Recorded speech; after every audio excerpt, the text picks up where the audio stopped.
बंधुजनों, आइए हम सभी प्रसन्न चित्त से ब्रज की अधिष्ठात्री देवी श्री राधा रानी नाम संकीर्तन प्रारंभ करते हैं।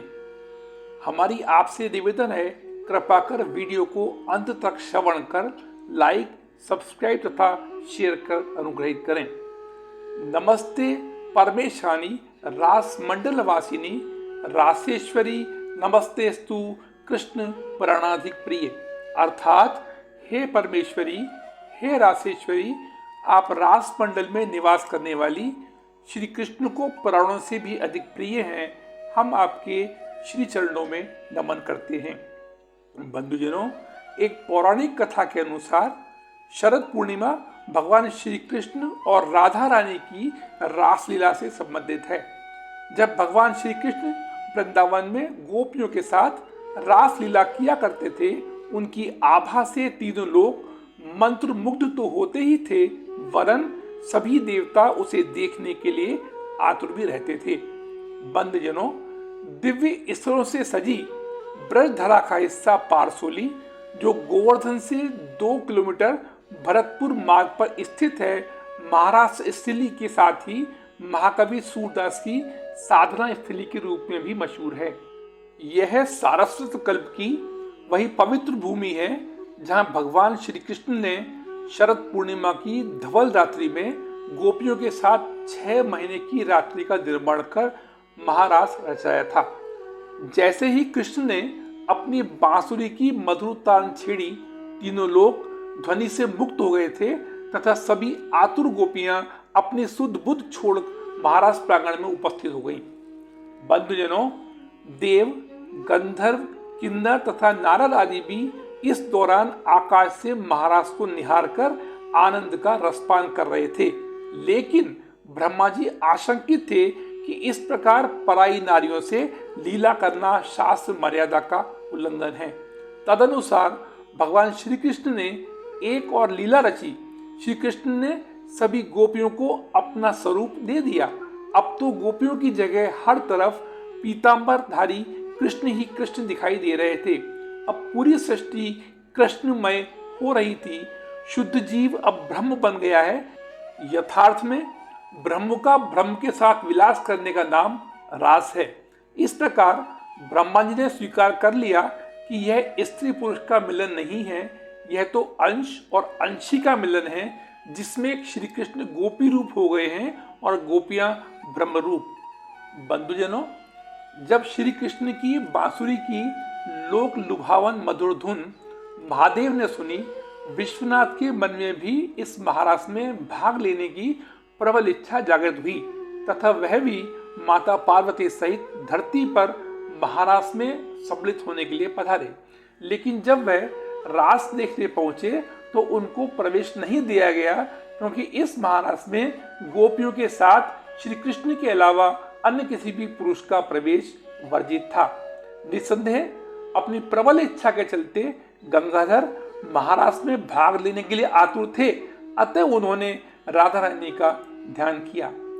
बंधुजनों, राधा रानी ने प्रसन्न होकर अपनी अंतरंग सखी ललिता को भोलेनाथ को आदर सहित लाने के लिए भेजा, जिन्होंने भगवान शिव को सखी भाव के रहस्यों को बताया।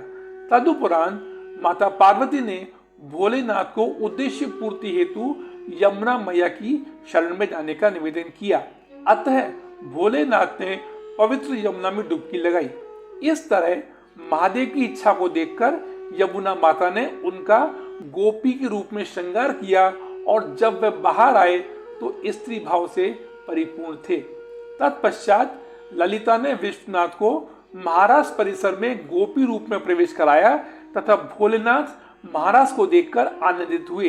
तदुपरांत भगवान शिव ने ललिता को सखी रहस्य समझाने की वजह से अपना गुरु माना। बंधुजनों, जब भगवान शिव ने गोपी रूप धारण करके महाराज में हिस्सा लिया तो भगवान श्री कृष्ण उन्हें पहचान गए थे। इसके बाद फिर कृष्ण ने भोले बाबा के साथ मिलकर महारास किया। यही महारास है, यही महारास है ना बंधुओं मनोरम। और जब यही दृश्य आंखों के सामने घटित हुआ होगा, अकल्पनीय अकल्पनीय। बंधुजनों, महाराज के खत्म होने के बाद भगवान श्री कृष्ण ने राधा रानी के साथ मिलकर महादेव के गोपी रूप की पूजा की और उनसे इस रूप में ही ब्रज में ठहरने का आग्रह किया। महादेव ने अपने आराध्य के आग्रह को स्वीकार कर लिया। तब राधा रानी ने उनके इस रूप को गोपेश्वर महादेव का नाम दिया। तब से आज तक भगवान शिव का श्रृंगार गोपेश्वर महादेव मंदिर में गोपी रूप में होता आ रहा है, जो उत्तर प्रदेश राज्य में धार्मिक और सांस्कृतिक नगरी वृंदावन में बंशीवट और यमुना नदी के तट पर भोलेनाथ को समर्पित प्राचीन मंदिरों में से एक है। यहाँ भगवान कृष्ण और राधा जी ने सर्वप्रथम नीलकंठ की पूजा की थी। ऐसा माना जाता है कि इस मंदिर का निर्माण भी श्री कृष्ण के प्रपौत्र वज्रनाभ ने करवाया था। बंधुजनों, गोपेश्वर महादेव मंदिर में भगवान भोलेनाथ के शिवलिंग के दर्शन करने के लिए हजारों भक्त वृंदावन आते हैं। वृंदावन आने वाले भक्त भगवान शिव के मंदिर में पूजा अर्चना बहुत ही धूमधाम से करते हैं और दर्शनों का लाभ उठाते हैं। पवित्र यमुना नदी के जल से शिवलिंग का अभिषेक करने की धार्मिक प्रथा आज भी इस पवित्र स्थान पर प्रचलित है। ऐसा माना जाता है कि इस मंदिर के परिसर में पीपल का जो पेड़ स्थित है हर मनोकामना को पूरा करता है। इस मंदिर में भगवान शिव की पुरुष और स्त्रियों की शक्ति के संगम को बताया गया है। बंधुजनों, महाराज मुरलीधर के जीवन का वो अभिन्न अंग है जिसके बिना राधा कृष्ण के प्रेम की कल्पना करना अर्थहीन है। महाराज की दिव्यता को देखकर जहां समय ठहर गया था, चंद्रमा भी अपने स्थान को नहीं छोड़ पा रहे थे, वहीं रात्रि ढलने का नाम नहीं ले रही थी। 6 महीने तक चंद्रमा अपने स्थान से एकटक महाराज को निहारते रहे। चंद्रमा के द्रवित रस से ही पारसोली में चंद्र सरोवर का निर्माण हुआ।